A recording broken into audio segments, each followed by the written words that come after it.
This all may start making more sense when you start understanding that common citizens aren't meant to know what is happening at the top. Is there any dispute that to gain power in our day and age, it takes strategy and intelligence rather than brute force? Logic will tell you that in any sport or game, to claim victory, you must keep your moves strategic and secret. Why would it be any different in global politics?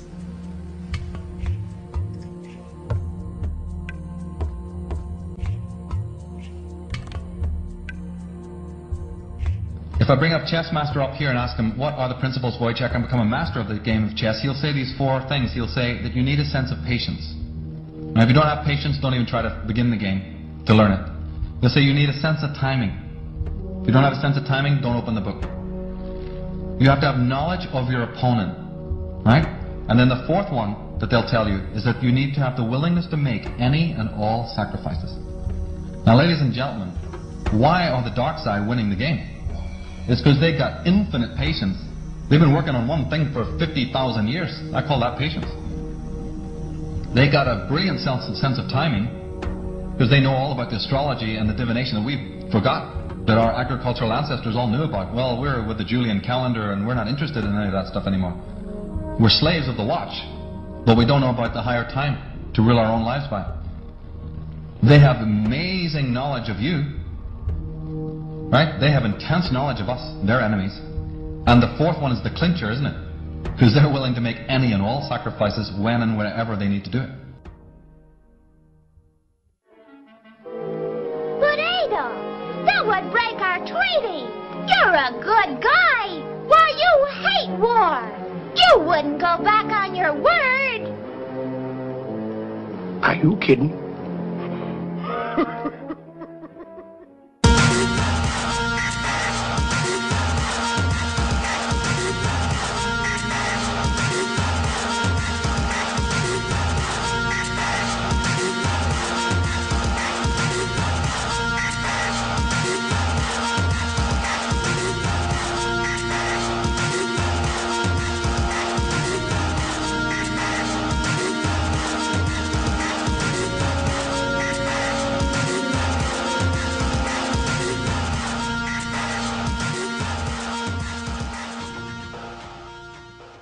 George W. Bush is a direct descendant of Godfrey de Bouillon. The Bouillons were servants of Pope Gregory VII and led the European noblemen into the crusade in order to recapture Jerusalem from the Islamic faith. He became the first king of Jerusalem and Duke of Lower Lorraine, which was known as a major region for the bloodline linked to the Illuminati. Bush is closely related to every European monarch. He is the 13th cousin of Queen Elizabeth and Prince Charles. He also has kinship with every member of the British royal family, the House of Windsor. The House of Windsor is known for abandoning their German names after World War I due to criticism of the people. A lesser-known fact about the House of Windsor, however, is the heavy funding contribution to bring Adolf Hitler to power in the rise of World War II. The swastika is actually a symbol of the sun, referencing to the sun order of the occult. The word Nazi is actually Nazi, one of the Anunnaki children of Mother Goddess Ninharsag in the Sumerian texts. And even the word Holocaust is actually Yiddish for burned sacrifice offering. Heinrich Himmler was the commander of the SS and one of the most powerful men in Nazi Germany. Himmler was a seventh-ray occultist and was very influenced by the book Astara by George Luns, who was an Austrian mystic. This occult book mapped out the plan for a cleansing of ethnicities and bringing about one race, and to revive the ancient tradition of the Knights Templar of the Middle Ages. The Knights Templar were a group largely killed off by the French monarchy.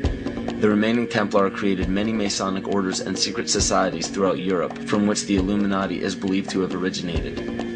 It's important to note as well that the Bush family's ancestor, Godfrey de Bouillon, was a Holy Templar himself. To this day, every single United States president, with no exception, has a direct bloodline relation to British monarchs. And on December 20th, 1993, George Herbert Walker Bush was knighted by the Queen of England as a Knight Grand Cross of the Most Honorable Order of the Bath for his leadership in the Gulf War. Does it strike you as odd that our president, our leader, kneeled before the Queen of England in a ceremony that symbolizes allegiance? So what does this all mean?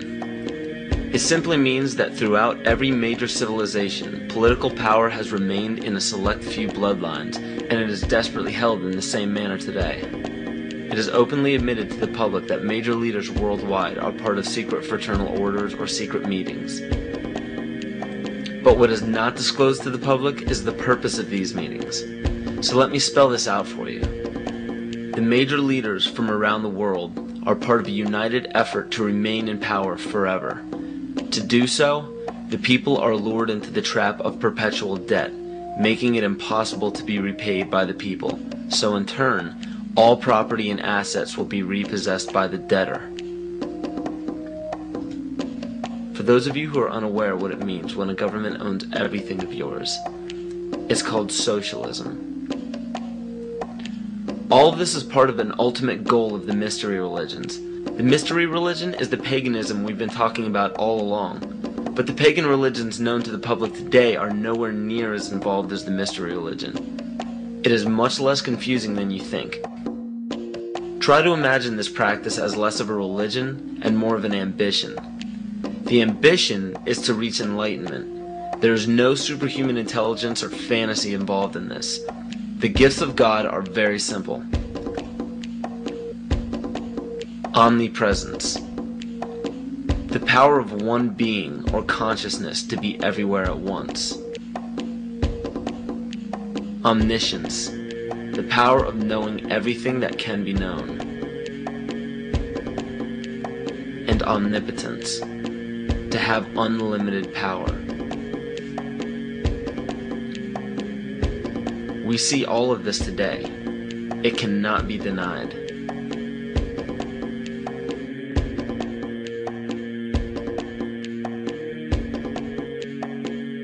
If you still don't believe that the mystery religion is present today, just look around you.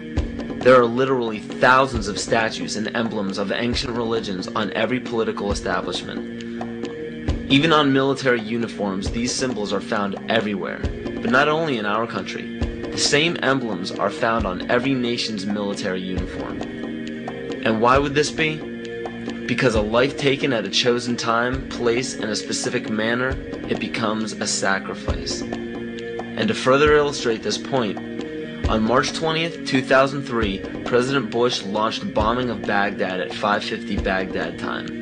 This lasted into March 21st.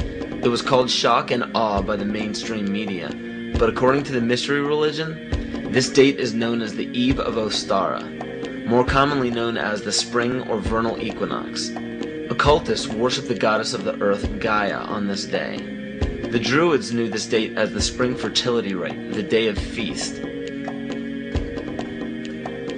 The war was promptly ended on May 1st, 2003. This date is known in the Druidic calendar as Beltane, or Walpurgis Night.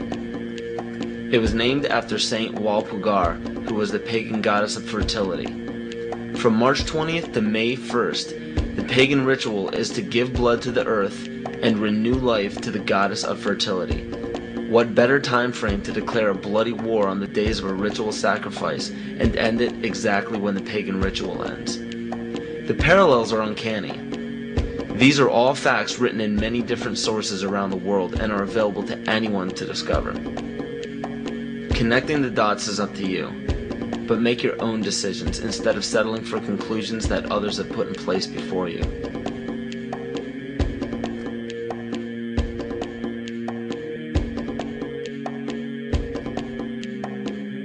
The right answers are what you decide are the right answers. Maybe everything I'm telling is wrong. I mean, I can tell you what I think happens to be more or less right, but there isn't any reason why you should pay any attention to it.